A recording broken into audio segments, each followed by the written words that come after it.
been a long time coming.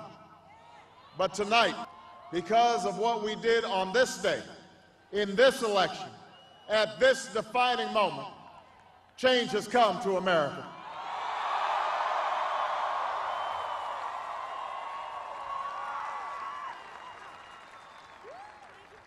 Let me say one thing about choice. There is no real choice. They say freedom of choice. You're given an illusion of choice. Americans are meant to feel free by the exercise of meaningless choices.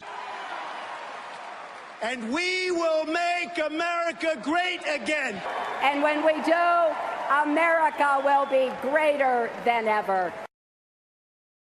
But here in America, where there's supposed to be free choice, there's less choice. If Americans ever come to the conclusion that there's not much difference between Republicans and Democrats, and they never include alternative choices in the coverage, the Americans really aren't exposed to a true choice. So we really have to fight. Former CIA operative, head of the bin Laden tracking unit, Michael Schur. And Michael, both the British and the United States have reportedly made it very clear to Israel they would prefer that there be no military action taken. What are your thoughts? Well, we're at least in the United States, we're pretty helpless. If the Israelis attack Iran, the power of AIPAC and the lobby here, they own the Congress, will lead to our support for whatever the Israelis do, I think. Well, every candidate for Congress at that time had a pledge. They were given a pledge to sign. And I was new on the scene. And so the pledge had Jerusalem as the capital city. The eternal capital of the Jewish people, Jerusalem. The military superiority of Israel. American Congress people have to sign this pledge. Yes, you sign the pledge. If you don't sign the pledge, you don't get money. So, for example, it was almost like water torture for me. My parents observed this. I would get a call, and the person on the other end of the phone would say, I want to do a fundraiser for you. And then we would get into the planning. I would get really excited because, of course, you have to have money in order to run a campaign. And then 2 weeks, 3 weeks into the planning, they would say, did you sign the pledge? And then I would say, no, I didn't sign the pledge. And then my fundraiser would go kaput. Can't have it. Can't have it. I said, you said you had some grudges. Who are your grudges against? Well, number one, and my wife constantly reminds me to tone down. I brought that guy back from Israel, John Deminick. It was my Freedom of Information Act which proved not only that he was innocent, but who Ivan really was.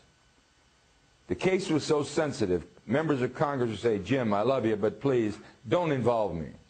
I sent my evidence to the Sixth Circuit Court in Cincinnati. They wouldn't accept it. I finally sent it over to Israel, to the Israeli Supreme Court, and they called me over there, and I went with the family. I did a live interview, satellite, with Brian Gumbel, and I said, when they put this innocent man to death, they're going to lose $15 to $20 billion every year they get from the American taxpayers. And Brian Gumbel says, what are you talking about? They only get $3 billion. And I said, Brian, that's only the foreign aid bill. Look at all the other trade compacts, economic assistance, military assistance. I'm saying this to you right now. Israel gets approximately $15 billion a year from the American taxpayers.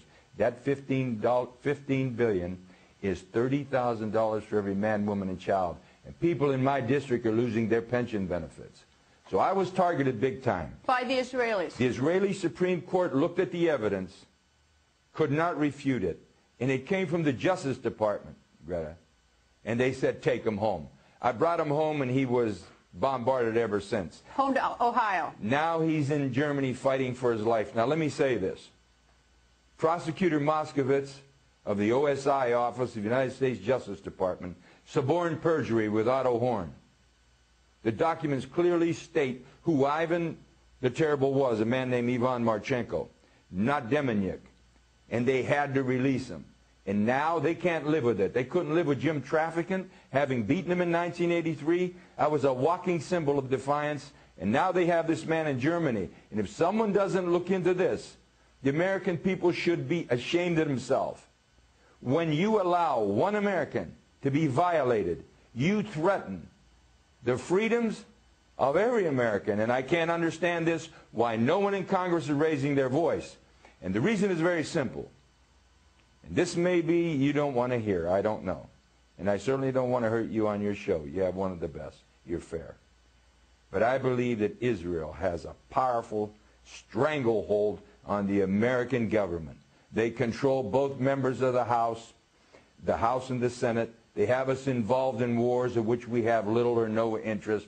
Our children are coming back in body bags. Our nation is bankrupt over these wars. And if you open your mouth, you get targeted. And if they don't beat you at the poll, they'll put you in prison. Explain to me what you see as, why you target or why you have a grudge against the Israelis.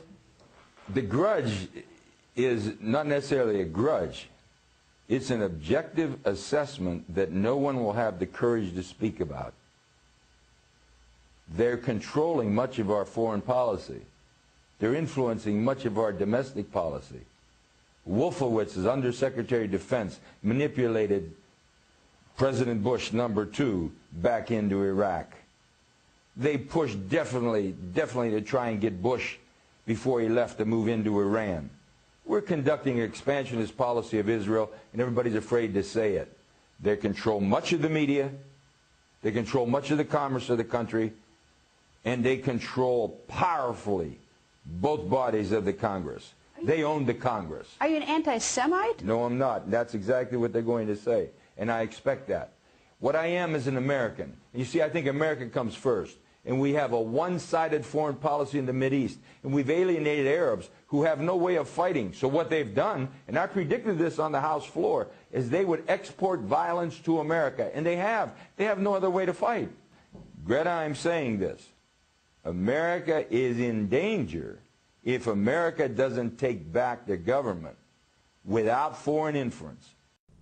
I went into the State Department Near East section and found there was not one single Palestinian, not one single Muslim, religious, Saudi, Jordanian, not one Christian Protestant, not one Roman Catholic, not one plain old American, whatever, from Corn Pone.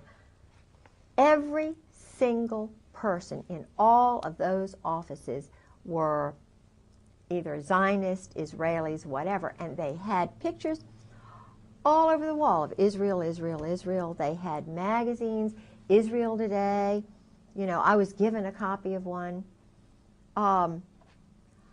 And there were yarmulkes, and the Israeli writing. In other words, and I asked one of the women after having gone through about, 4 or 5 of these offices, I said, because I was pretending like I really, I was just kind of wanting to know where the Palestinian office was, She said, well, we handle all of that. We handle all of that. And this is the State Department, the Near East. The part that handles Israel, Jordan, all of these. Egypt? Yeah, the Near East section. Yeah. It was just totally dominated by Israeli. Totally. And at that time, the spokesman, I can't remember his name, he was a Zionist, the spokesman for the whole State Department. I have the high privilege and distinct honor of presenting to you the Prime Minister of Israel, His Excellency Benjamin Netanyahu.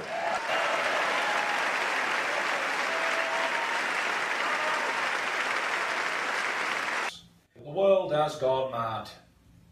There is no morals, there is no loyalty, there is no nothing. Everyone just do what you can, listen to the government, follow everybody like sheep, be brainwashed by all the Zionist Jewish people who own all the banks, all the papers, all the TV stations. Be brainwashed by all.